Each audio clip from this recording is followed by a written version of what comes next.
Selamat datang di Lawang Sewu yang sekarang kita berada di depan pintu Lawang Sewu yang ada di Kota Lama Semarang. Penasaran cerita bagaimana? Yuk kita masuk. Let's go.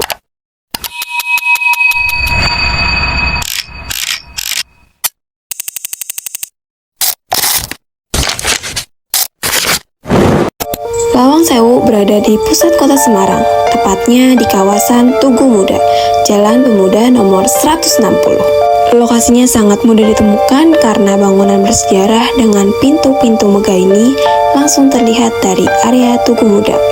Untuk kamu yang ingin berkunjung ke Lawang Sewu, tiket masuknya cukup terjangkau loh, kisaran 15.000 sampai 25.000 saja. Ada juga wahana imersif dengan harga 25.000 untuk dewasa, 15.000 untuk anak-anak, dan 35.000 untuk wisatawan asing.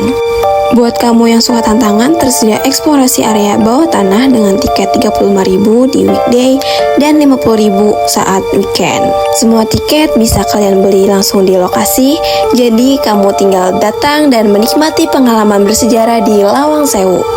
Sejarah tentang Lawang Sewu, jika kita flashback sedikit di masa penjajahan, di mana pada zaman itu penjajahan yang terjadi merupakan tanam paksa yang dilakukan oleh Johannes van den Bosch. Di sebelah kanan kita, Johannes van den Bosch di tahun 1830 pengaruh tanam paksa ini menghasilkan hasil-hasil perkebunan seperti kopi, kina, dan teh dan yang lain. Dan tentu untuk memindahkan hasil tanam paksa tadi membutuhkan pada zaman itu mengalami kesulitan. Dan di tahun 1840 diusulkan oleh Johannes van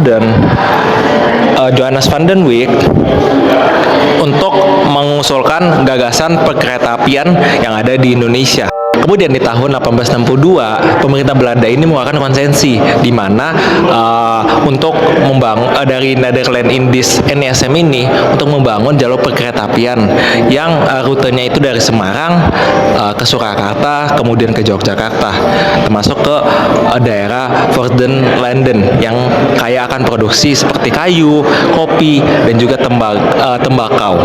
Nah, kemudian di tahun 1864 Gubernur Jenderal Hindia ini Baron Sloat melakukan pencangkulan pertama. Nah, dan terjadilah selesai pembangunan di NSM jalur 26 km pertama. Lawang Sewu itu sebenarnya dulu bangunan keren peninggalan Belanda. Mereka bangun gedung ini benar-benar disesuaikan sama iklim di Indonesia. Banyak jendela yang besar biar angin bisa masuk, ruangan yang luas, dan ada ruang bawah tanah yang awalnya cuma dipakai sebagai fondasi dan tempat saluran pembuangan air. Tetapi semua itu berubah waktu Jepang masuk. Ruang bawah tanah yang tadinya cuma tempat teknis itu malah diubah menjadi sebuah penjara. Ada penjara jongkok yang sempit banget sampai orang tuh cuma bisa meringkuk, dan ada juga penjara yang berdiri yang bikin tanah nggak bisa bergerak sama sekali. Dari situlah muncul banyak banget cerita kelam yang bikin Lawang Sewu ini bukan cuma tempat bangunan bersejarah, tapi juga tempat yang penuh dengan kisah masa lalu. Nah, teman-teman, selanjutnya kita memasuki ruang yang salah satu paling menarik di Lawang Sewu, yakni ruang bawah tanah.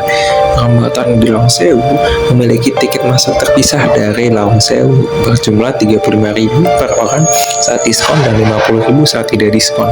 Teman-teman membayarkan di loket masuk, dan ada ketentuan teman-teman harus memakai pemandu yang berjumlah maksimal 8 orang per pemandu.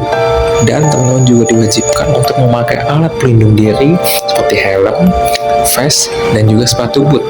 Karena saat berada di ruang bawah tanah, teman-teman akan melewati jalan yang cukup basah. Nah, teman-teman, kita masuk ke ruang bawah tanah yang ada di Lawang Sewu. Cerita bawah tanah di Lawang Sewu sendiri sangat erat kaitannya mengenai sejarah kelam pada masa penjajahan, di mana lorong dan ruang bawah tanah di Lawang Sewu difungsikan sebagai penjara, tempat penyiksaan, bahkan eksekusi yang meninggalkan kesan mistis yang kuat dengan penampakan hantu seperti noni Belanda dan suara-suara mengerikan. Nah, meski awalnya berfungsi sebagai drainase dan pendingin ruang, Kisah-kisah mencekam ini sering dikaitkan dengan penderitaan para tahanan. Dan teman-teman, fun fact-nya, ruang bawah tanah yang berada di Lawang Sewu baru dibuka. Dan ruang bawah tanah ini telah ditutup selama 10 tahun. Dan ada aturan wajib yang teman-teman harus ikuti, yaitu tidak boleh merekam. Yang akan dijelaskan oleh tour guide, kenapa sih kita nggak boleh merekam saat berada di ruang bawah tanah. Diimplementasikan, yang dikhawatirkan nanti ini ya, apalagi di kalangan ya, kita kan nggak ngerti dari semua para wisatawan itu kan masuk ya, nanti kalau ada yang mungkin menyalahgunakan masalah cerita-cerita mistis, ada cerita tidak sesuai dengan realitanya, apalagi ini kan bangunan heritage ya, kalau kita lebih menuju ini ya, realitanya ini Lawang Sewu apa sejarahnya, nggak boleh lagi untuk kegiatan-kegiatan sarana mistis. Berarti kalau misalnya satu komando itu biasanya berapa kalau satu komando yang bisa bawa maksimalnya sih? Maksimalnya yang 6 orang. Oh 6 ya berarti. Berarti selain bapak ada lagi dong? Ya terus ya banyak Banyak. Oh belum. itu. Berarti tadi bilang jam 8 ini ya, apa namanya, masih boleh?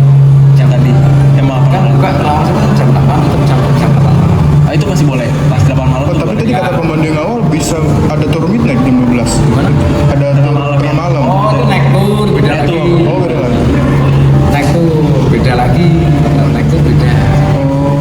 Perizinannya beda. Oh itu beda, tapi perizinan beda tapi boleh berarti itu beda. Tapi tidak boleh, tetap nggak boleh untuk eksplor untuk kegiatan bisnis nggak boleh. Oh, boleh. Nggak boleh. Seperti itu. Tadi adalah penjelasan langsung dari guide lokal tentang kenapa sih HP dan kamera itu nggak boleh dibawa masuk. Dan itu semua adalah cerita kita menjelajahi Lawang Sewu dan masuk ke ruang bawah tanah yang gelap dan juga penuh sejarah. Pengalaman turun ke bawah bener-bener unik, deg-degan tapi tetap seru dan bikin kita makin ngerti gimana sejarah aslinya. Gimana, kalian tertarik gak buat datang ke Lawang Sewu dan langsung cobain masuk ke ruang bawah tanah, ngerasain sendiri atmosfernya? Oke, terima kasih sudah menonton, sampai ketemu lagi di video selanjutnya.